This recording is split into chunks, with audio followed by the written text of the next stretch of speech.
আপনাদের দুজনের কাছেই জানতে চাই আজকে গোপালগঞ্জে অনেক সংঘর্ষ, অনেক ঘটনা ঘটে গেল। আহ, মার্চ টু গোপালগঞ্জের একটা ঘোষণা ছিল। কেমন দেখলেন? আপনাদের বিশ্লেষণ একটু জানতে চাই। নীলুফার চৌধুরী মনে আপনার কাছ থেকে শুরু করি। ধন্যবাদ আপনাকে। যারা শুনছেন সবাইকে শুভেচ্ছা এবং আমার সহ আলোচককে শুভেচ্ছা। মার্চ টু গোপালগঞ্জ, আমি অত্যন্ত দুঃখ ভারাক্রান্ত হৃদয় আজকে 16 তারিখ, আজকে গত বছর এই দিনে শহীদ আপনার সাইদ এবং ওয়াসিম দুইজন মৃত্যুবরণ করেছে।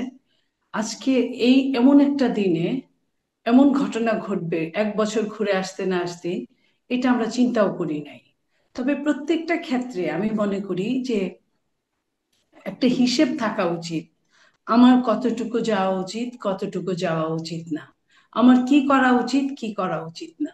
প্রত্যেকটা রাজনীতিবিদদের যদি অতীত থেকে শিক্ষা নেওয়া হতো, তাহলে এই ঘটনাগুলো হতে আমরা নিস্তার পেতাম বা আমরা অ্যাভয়েড করতে পারতাম।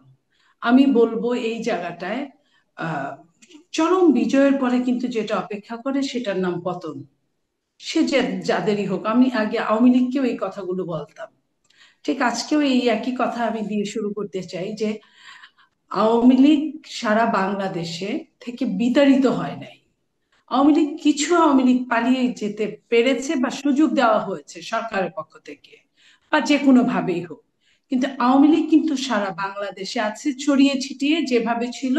হয়তো এক এলাকার আওয়ামী লীগ আরেক এলাকায় গিয়েছে এবং ম্যাক্সিমাম এলাকার আওয়ামী লীগ গিয়ে গোপালগঞ্জ গিয়ে ঠাঁই নিয়েছে। এটা জানার জন্য রকেট সায়েন্স পড়তে হয় না, এটা বোঝা যায়। এবং কিছুদিন আগে আপনার মনে আছে স্বেচ্ছাসেবক দলের যখন জিলানি, যে কিনা গোপালগঞ্জের ছেলে এবং ওখানে নির্বাচন করে, আওয়ামী লীগের সাথে শেখ হাসিনার সাথে নির্বাচনের লড়াই করে, সে যখন তার বহন নিয়ে যাচ্ছিল তখন যেভাবে ওখানে মারপিট হলো। স্বেচ্ছাসেবক দল কিন্তু অনেক মার খেয়েছে, কিন্তু তারপরেও কিন্তু তারা যুদ্ধ থেকে কিন্তু পিছু হটে নাই, যে পালিয়ে আসে নাই, মোকাবেলা করার চেষ্টা করেছে এবং মার খেয়েছে। ওইখান থেকে শিক্ষা নেওয়ার দরকার ছিল। যারা এইভাবে একটা দিন, একটা গণতন্ত্র উদ্ধার হয়েছে, গণতন্ত্র উদ্ধার হয় নাই, গণতন্ত্রের পথে যাওয়ার জন্য যে সময়টা একটা স্বৈরাচার মুক্ত হয়েছে বাংলাদেশ, সেটাকে কেন্দ্র করে এখনো ইলেকশন হয় নাই, ইলেক্টেড কোনো গভর্নমেন্ট নাই, সরকারের কোনো নিরবিচ্ছিন্ন ভূমিকা, কোনো আপনার শৃঙ্খলা বোধ নাই, সরকার এখানে আওয়ামী লীগকে আইনের আওতায় আনতে পারে নাই। আওয়ামী লীগ কি করেছে, আওয়ামী লীগের টাকা পয়সা যে ইলিগাল মানিগুলা সেগুলা সরকার সিজ করতে পারে নাই, ক্রোক করতে পারে নাই, কিছুই করতে পারে নাই। সেইখানে যদি এই অবস্থায় যদি যায়, আপনি যত বড় স্বাধীনতা বড় কিছু হন না কেন, আমার এলাকায় কিন্তু আপনি জিরো। আমার এলাকায় কিন্তু আপনি রাস্তাঘাট চেনেন না, আমি যত বড় কিছু হই না কেন, হুম। আপনার বাড়িতে গিয়ে আমি দখল করবো তো 100 200 500 মাইল দূরে, সেখানে কিন্তু আমাকে রাস্তা না দেখায় দিলে আমি আসতে পারবো। এই জায়গাটায় যে বা যারা এই এনসিপি কে বুদ্ধি পরামর্শ দিয়ে এই কাজটা করিয়েছে, আমি বলবো যে এটা অনেক বড় খারাপ কাজ করিয়েছে। এই এনসিপি কি নিজের জায়গাটা বুদ্ধিতে চলে না?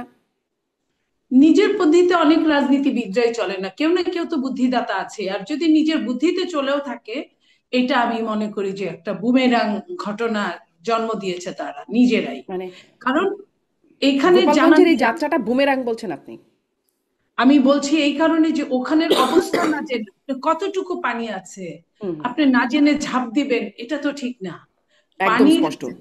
অবস্থা যদি না জানেন, সেকেন্ড জি। থিং আপনার ওখানে এমন প্রপাগান্ডা চলেছে যে শুধুমাত্র ওখানে মিটিং করলে একটা কথা ছিল, ওখানে হুম। এমন হয়েছে, বলা হয়েছে যে শেখ মুজিবের যে আপনার মাজার বা যেটা কবরস্থান, সেটাকে ধ্বংস করা হবে।